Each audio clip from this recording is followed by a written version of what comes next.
sita mchana jua la utosi, chuo boom limetema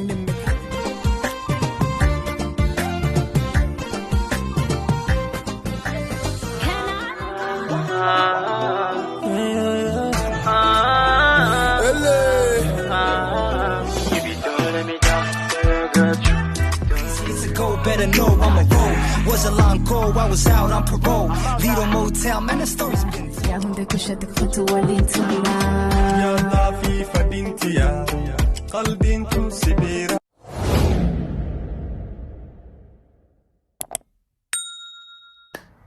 Hello guys, how are you doing? I hope you guys are doing great. So today I'm going to react to a video. It says how Rwanda is becoming the Singapore of Africa.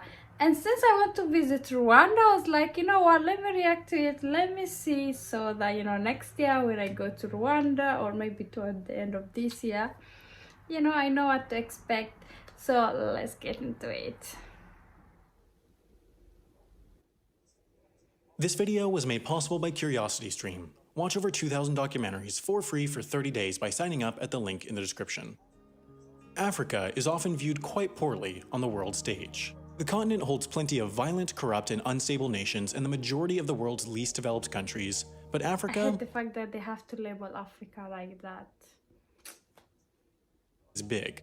There are 54 countries there, and not all fall into the generalizations of the continent as a whole. Perhaps most notably, Rwanda.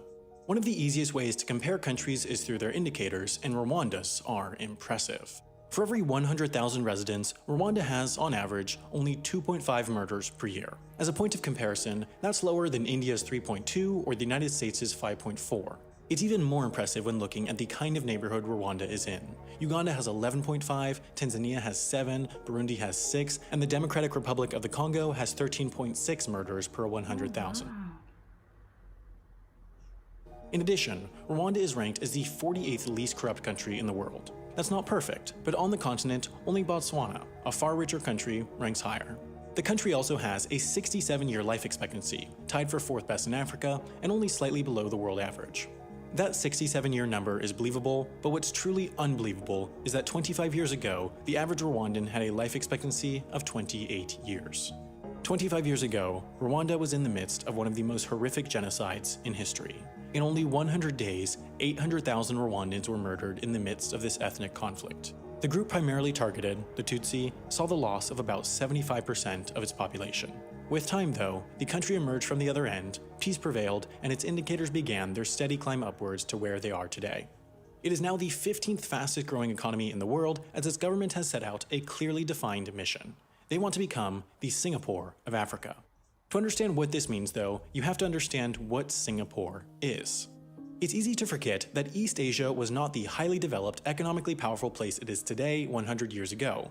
Many refer to the 1800s as Britain's century, the 1900s as America's century, and the 2000s as Asia's century. It's thought that we are currently in the century where Asia will prevail, and one of the countries driving that is Singapore. Singapore sits at the top of all the indicators, not just for Asia, but the world. It's the 8th safest, 3rd richest, 3rd least corrupt, 3rd longest living country in the world. 60 years ago, in the 1960s, Singapore's economy had a size of about $700 million. Today, that number is $320 billion. Oh in the last 10 years, making me visit Singapore as well. Oh my. Years alone, its GDP has doubled. It went from a definitively 3rd world country to a definitively 1st world country in less than a lifetime. The country is intensely focused on being the business hub for Asia. Of the world's 20 largest companies, 15 have operations in Singapore.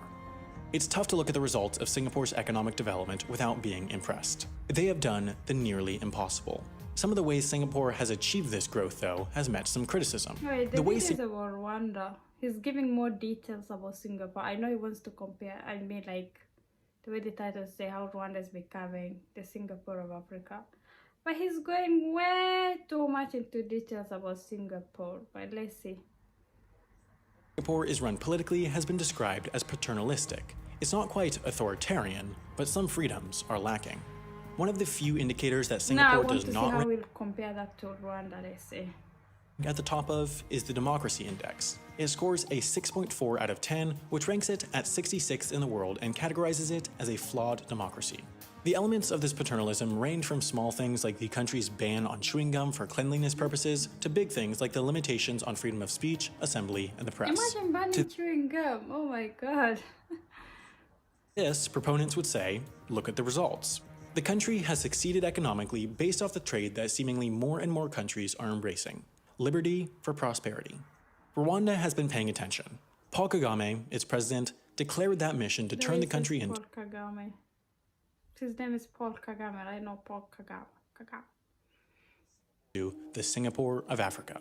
And in many ways, it's already well on its way. Arguing Rwanda is authoritarian is easy. On the same democracy indicator where Singapore is categorized as a flawed democracy, Rwanda earns a score of 3.4 out of 10 and the categorization of authoritarian. Paul Kagame was first elected in 2003, then again in 2010, then again in 2017 with 98.8% of the vote. The US Department of State, though, described that third election as having some, quote, irregularities. That also came after a constitutional amendment lifting term limits to let Kagame take power again. He is clearly well-liked and impressive. He began his career in the military, played a part in toppling the oppressive governments of Uganda. I remember watching the documentary and seeing him speak, during that time when he was not the president of the country. Rwanda and the DRC, and has been described as, quote, perhaps the most successful general alive. He is by all accounts a military genius, and since his fighting days, he has risen Rwanda from chaos into peace and prosperity, but as a political leader, he himself is still oppressive. Just like Singapore, there are severe limitations on the freedom of speech, assembly, and the press. There are even accusations of Kagame supporting or arranging the assassination of his political opponents. Looking at the ends, though, there are clearly more parallels with Singapore. Singapore's success as a business hub can be attributed to three factors: geographic centrality, political stability, and ease of doing business. As part of Kagame's mission, Rwanda is working to improve these same three factors. For the first factor, Singapore sits as a central point in the world. Within an 8-hour flight, one can get to the major business hubs of the Middle East and the UAE and Qatar, all of India, all of East Asia's major business hubs, and all of Australia. Meanwhile, Rwanda sits only 600 miles or 950 kilometers from the geographic center of Africa. It is about as central as you can get on the enormous continent. For both countries, though, geographic centrality means nothing unless you can actually get to them. One of Singapore's largest companies is Singapore Airlines, often considered one of the best, if not the best, airline in the world. Thanks to this airline, one can get from Singapore to 5 different continents in a matter of hours. It's easy to underestimate the importance of having a globally competitive airline to establish a city as a business hub. It's safe to say that other business hubs, such as Dubai and Doha, would not be as influential as they are today without their airlines. Rwanda has clearly noticed this. Their national airline, RWANDA, which is government-owned, has grown from a tiny operation with a few regional jets to a significant intercontinental airline operating brand new planes. They now fly all around Africa, to Dubai, Brussels, and London, and have even announced plans to start one-stop service to both Guangzhou, China, and New York. While the airline is not yet nearly at the level of some larger players on the continent like Ethiopian Airlines and South African Airways, it's serving its job effectively of connecting Rwanda to the world. The second factor to Singapore's economic success is political stability. The World Bank rates countries in terms of political stability and absence of violence and terrorism, and for this, Singapore, unsurprisingly, comes up in the 99th percentile, better than almost any country in the world. This is a big reason why a CEO might choose to set up their Asian hub in a lot about Singapore as well. Wow, he has gone into details about both countries. Singapore over Hong Kong, for example, which only scores in the 75th percentile for political stability and is trending downwards. They want to operate in a place that they know won't change quickly on a political level since there are inherent costs involved with a changing external environment. Rwanda sits at the 48th percentile for this political stability indicator, well in the middle of the pack. This isn't phenomenal, but compared to the sub-Saharan average of 31, it's doing alright. It's a contentious issue whether elements of authoritarianism promote or impede political stability. In Rwanda's case, with so few years under the current form of government, it's tough to know